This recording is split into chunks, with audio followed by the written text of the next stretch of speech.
that. But other news, we had Nate Diaz finally come out and basically respond to Jake Paul with a tweet. Jake Paul was trying to say that Nate Diaz didn't want a rematch in MMA or whatever, So then Nate Diaz had his response to that, which is, he tweeted or X'd or whatever you want to call it. Here's your MMA fight, bitch. You're easy as F. We can box or fight MMA at Real Fight Inc. No problem. FPFL and F you, pussy. Why can't I say pussy but not fuck? Oh, well, whatever. Pussy fuck. fuck pussy. There you go. But anyway, so we got Nate Diaz saying he's down to fight, but not in PFL, not for only your bet, in your organization where you got, even look at this, you got Better right there on the ring. You got Celsius on the ropes. Everything's all the Jake Paul show, basically. And I'm sure Nate he got paid fat for sure. 20 million was a rumor. I mean, I don't know.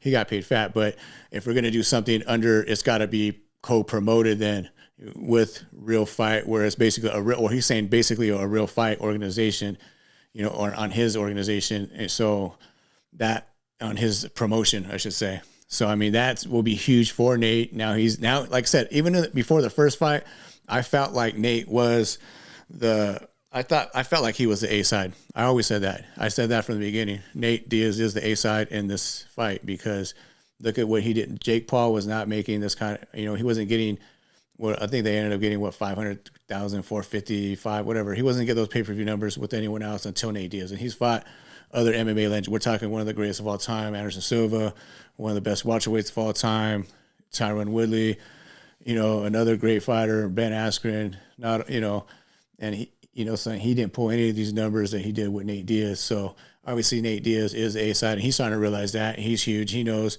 he's down to do MMA, and I think that fight could happen, and obviously maybe it'll be fast, maybe not. I mean, you still got to start on the feet. And Jake was able to touch him and rock him and drop him even in their boxing match, which I know it's boxing is different. There's going to be a threat. It's not like Nate Diaz is a takedown. He's going to go down there and just take him down. He's going to have to, like what he did in this picture, like he did here, where he just grabbed up a neck, guillotine. Yeah, he could do that if they're in that clinch position for sure. That could happen. And quick, and Nate would do it quick. You see the guy, the Logan Paul lookalike, he put to sleep, on the street at Mardi Gras or whatever. He literally put him to sleep in a few seconds. They don't take that. It only takes a few seconds and you could be out. So he definitely could do that. You know what I'm saying? Nate Diaz could do that if he could latch up a neck, grab an arm, whatever, if it goes there.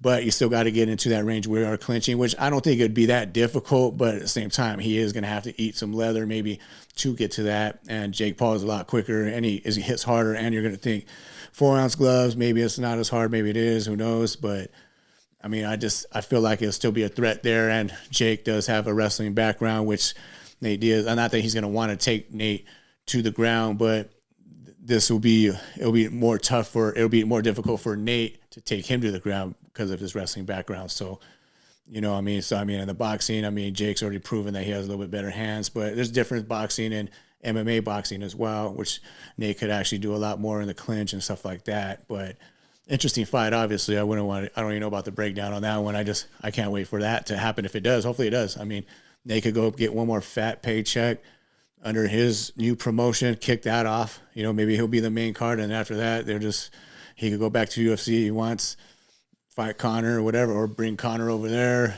I mean, co-promote with the UFC. I mean, who knows, dude? Nate, really the sky's the limit with Nate, because that's one thing I could think in the future. Say if he does this Real Fight Inc. takes off, which obviously it will, because he already has some names. He could come have his brother probably fight on there. If you get UFC on board where they're co-promoting, which Dana White has done before with Conor and Floyd, if the bag's big enough, they'll do it. Dana will be down. So, I was going to say the Fertitas, but, UFC will be down if the bag's big enough. So that could happen. What if Nate Diaz ends up co-promoting? All these people want to co-promote with the UFC.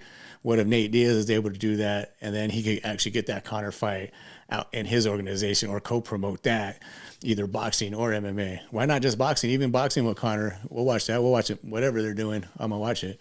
Either one of them. So let me know what you guys think about Nate Diaz. That is promising, though, even though it's just talking shit, but at the same time, at least it shows that, all right, he is down to do some MMA too. even outside, because he was saying like the smart money was going to be Nate's going back to UFC.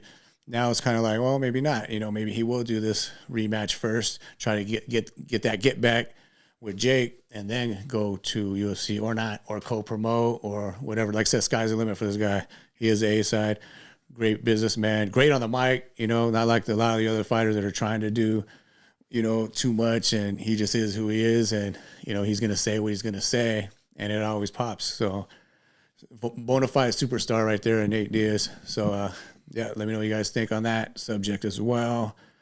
And I think that's it for now.